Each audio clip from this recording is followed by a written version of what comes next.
Nav şevanda navê te dibêjim Stêrkî şahidin çıkasa zêvî dimînim Her bîranî wek stranek di dil de dijî Ev evîn bi salan jî qet namirî Çavên te wek ava biharê ronahî Tu hatî jiyana min girt reng û şahî Ger cîhan li dij min bez natirsim Çimkî nav dilê min tenê tu dijî Her gav ku baran te ez te bîrtînim Li her rêkê şopa te ez dibînim Ez dixwazim destê te ket bernedim Heta dawî bi navê te ez bijîm Bila ev şev şahid be Bi dil tenê ji bo te ye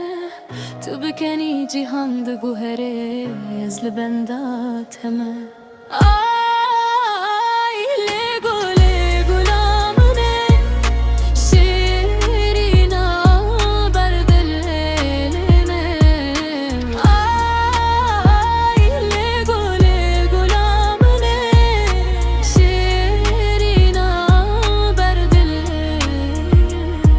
Tu me tenê evîne, tu malbata ruhê min e Her gotina te dermanê birînê min bû Ez dixwazim bi te re pîr bibim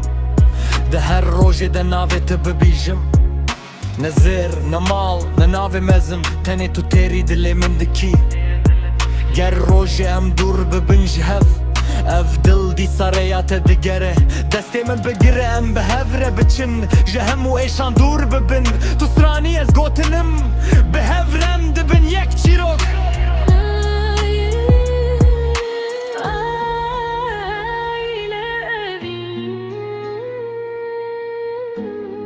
Nav dilê min tu yî heya dawiyê Ez ji te hez dikim